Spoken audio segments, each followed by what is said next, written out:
Yang baru-baru ini kan, yang kita cakap pasal berita tahu bila akan mati, itu semua itu.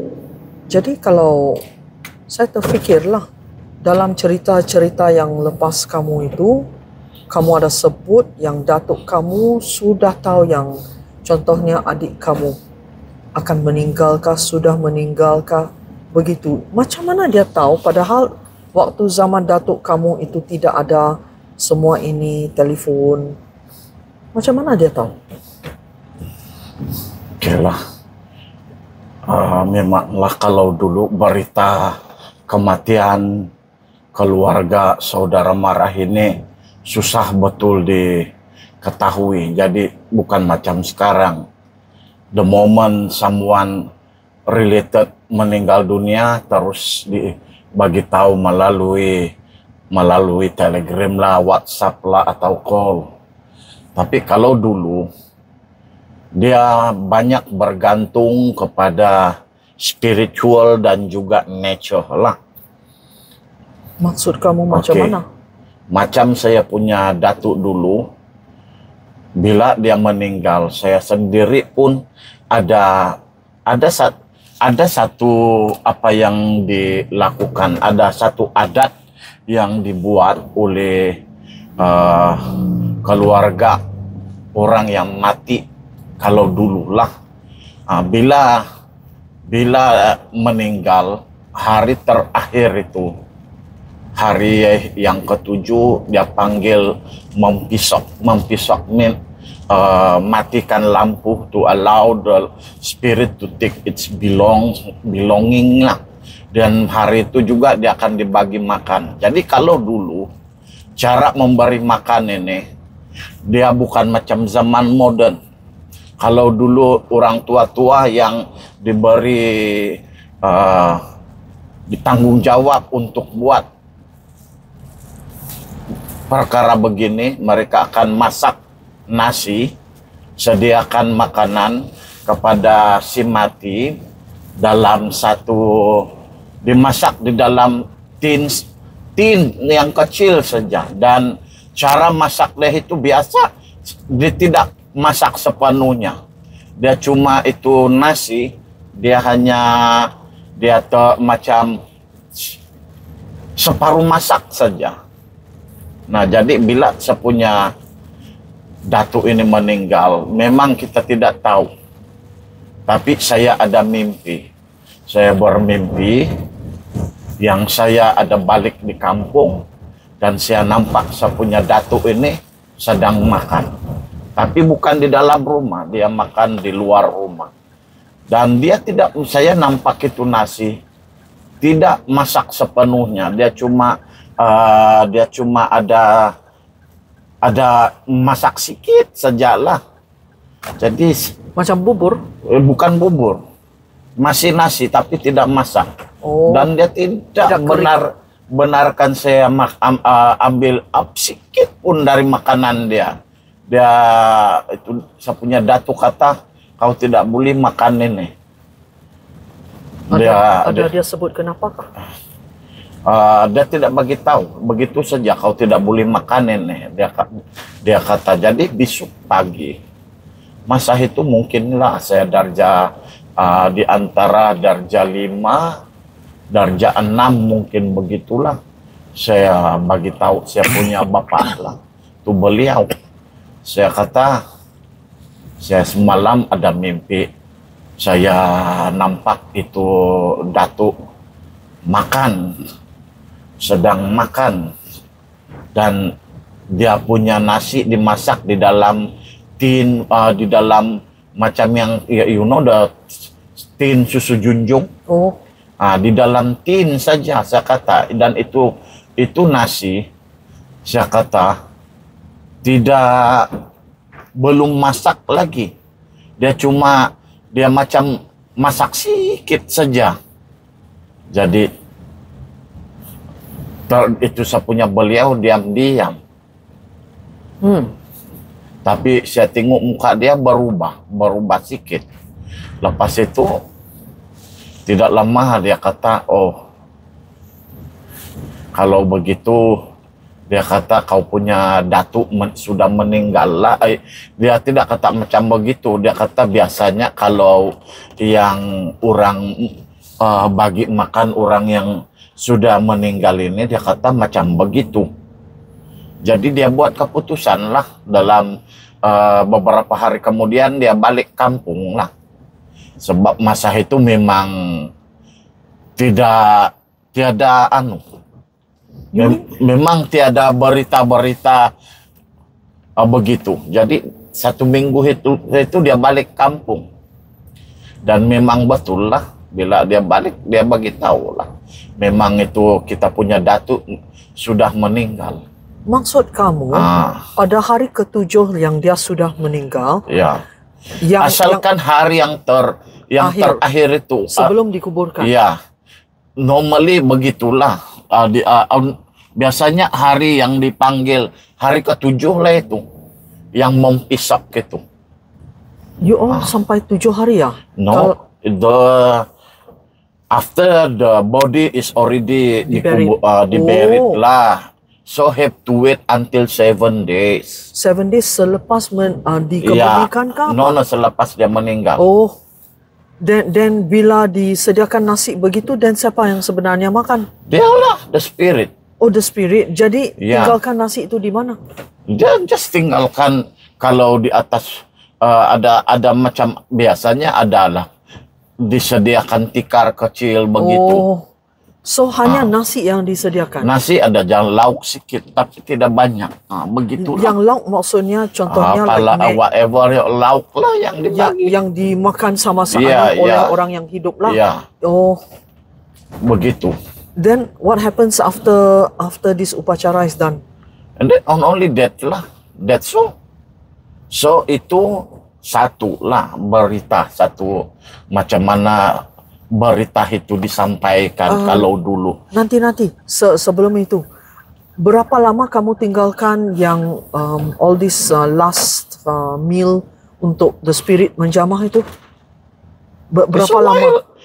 Dia normally bila dia mau dihidang terus dipanggil lah.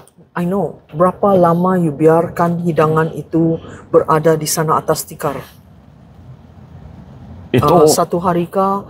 Dibiarkan terus lah di situ. Dibiarkan terus? Ya, itu yang adat. Kalau yang lain lah, saya punya beliau dia marah. Tidak boleh dia kata. Then what happens if the food nanti dipenuhi semut and whatnot? No, after the spirits have eaten, the rice itu tidak akan diambil oleh apa-apa. Anjing pun tidak mau, ayam tidak mau. Begitu saja dia akan raput naturally. So maksudnya just bawa and then dibuang kah after that? Tidaklah, dibiarkan di atas. Kalau dibagi di atas di luar rumah, di luar rumah. Di luar rumah. Tapi termasuk dengan tikar akan bersama-sama rebut. Iyalah, begitulah. Oh, macam tu. Itu kalau yang melalui mimpi lah, itu spiritual. Another one is nature, true nature. Jadi biasanya kalau dulu-dulu dia ada petanda-petanda yang diberi. Kalau itu spirit sendiri yang datang, itu biasanya yang saya selalu dapat. Dia akan datang 3 hari, biasanya 3 hari sebelum dia akan announce dia punya depart. The time that he is going or she is going lah. Macam mana itu? Saya akan nampak dia. Sampai saya kenal dia. Kalau bila saya kenal dia dan saya akan tahulah that the person is going to depart. Nah, macam mana kau kenal dia sebagai spirit?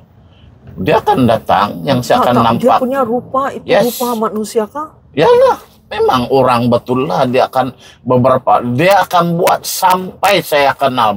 Ada juga yang saya tidak kenal lah.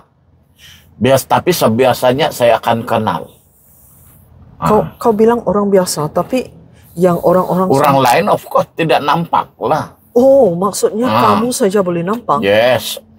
Yang boleh nampak, yang kalau yang abang saya punya beliau waktu dia meninggal, yang itu saya tidak nampak.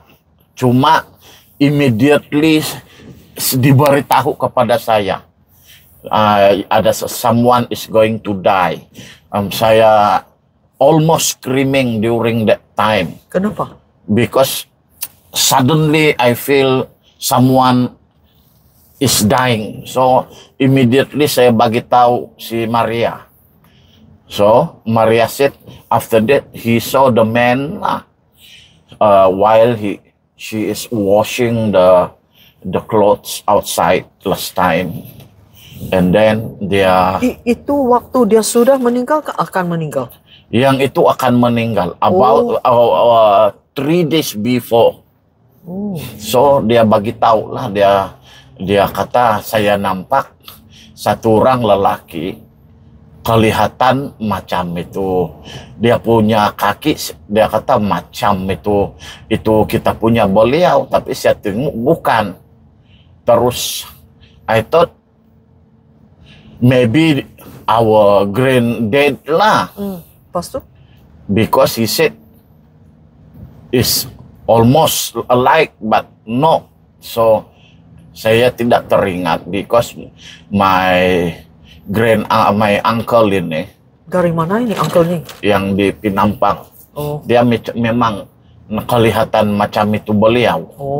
Itu the granddad, dia punya dia punya muka lah. So terus saya bila tahu begitu, terus beberapa hari kemudian saya nampak berita kematian itu di dalam masa itu media sosial paling populer Friendster. Saya nampak di dalam Friendster lah. Nah itu satu, itu berkaitan melalui yang begitu. Satu lagi ialah biasa kalau yang ahli keluarga ini dikabarkan oleh sejenis burung. Kadang-kadang burung. Kalau yang dulu-dulu kebanyakan orang kampung akan dapat berita itu melalui kadang-kadang ayam punya behavior. Yang awal lagi akan berkukuk. Kalau berkukuk 3 kali biasanya, saya tidak ingat sama ada 3 kali berkukuk itu penanda baik kah tidak baik, saya tidak ingat. Oke, jadi yang biasanya kalau I think 3 itu tidak bagus. Kalau 7 kali oke. Jadi begitulah. Berkokok bila? Waktu pagi? No.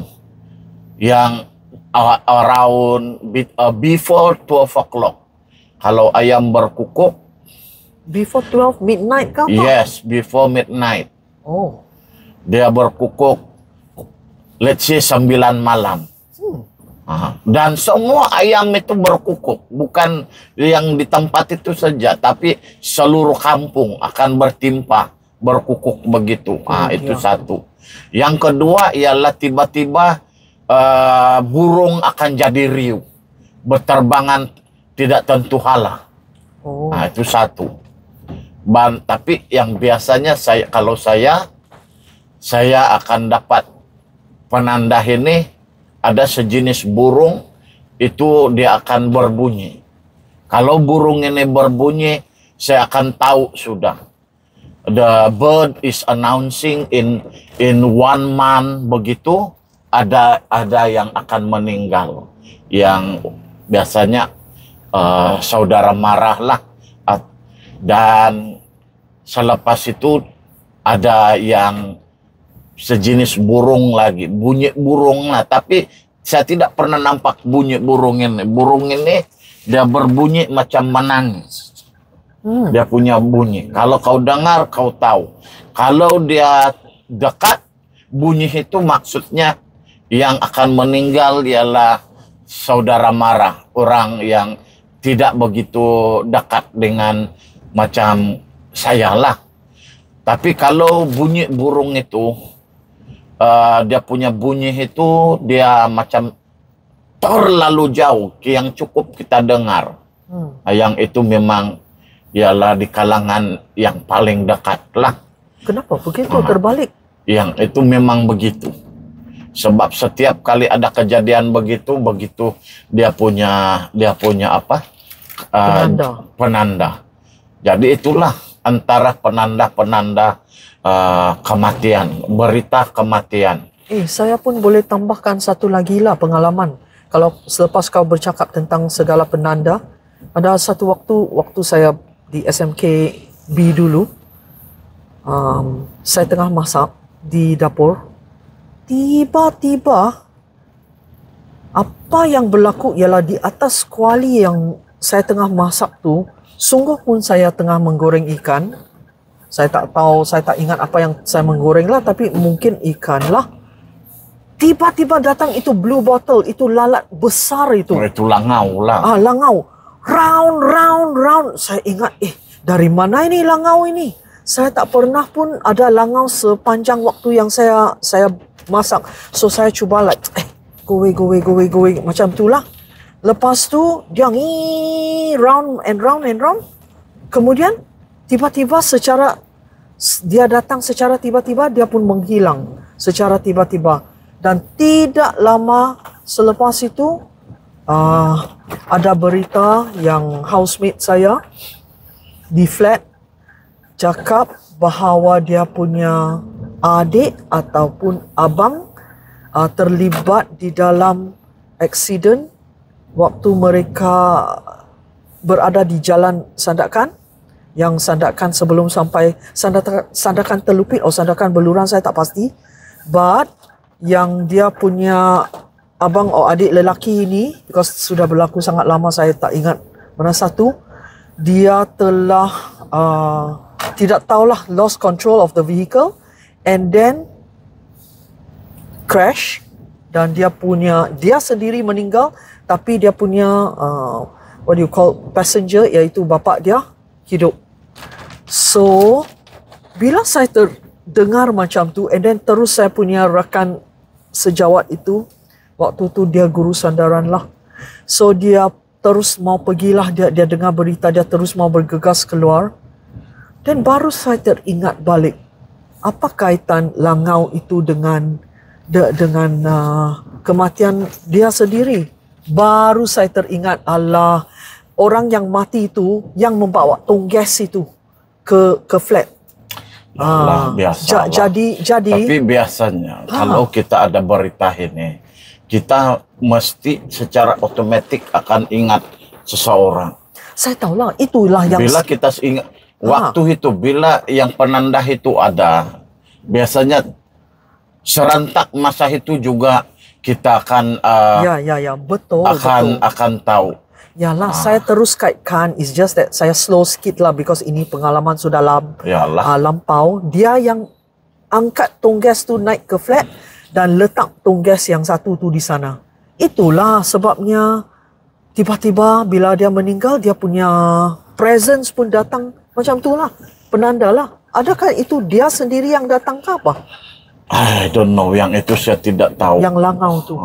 Tak tahu. But memang biasanya kebanyakannya the spirit themselves will come lah. Oh ya. Macam That's why I could yang satu orang juga yang sepupu yang saya memang rapat lah.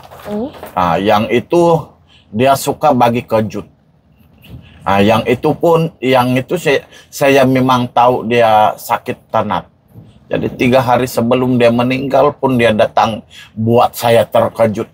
Sewaktu itu saya sedang duduk di balkoni rumah kita. Oh, lepas tu? So suddenly saya sangat takut. And then Lelaki perempuan? Itu lelaki. Dia buat 3 kali baru saya dengar suara dia ketawa terbahak-bahak. Kau dah nampak tu dia kah? Saya memang nampak lah figure dia, tapi saya tidak kenal. Tapi nasib dia bercakap. So I said, okay lah. Dia kata saya datang ini mau bagi tahu yang saya akan mau jalan, sudahlah. So dia kata saya minta maaf lah, apa-apa yang saya buat.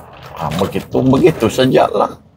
Nah, Adakah bermaksud bahawa setiap kali orang meninggal, dia akan pergi melawat orang yang dia kenal? yes, biasanya begitu. Tapi banyak juga yang saya punya saudara marah, even my auntie, dia tidak datang. Dia tidak datang bagi tahu. Dia tidak pergi announce. Dia punya pemergian. Yang lain hanya kabarkan begitu saja.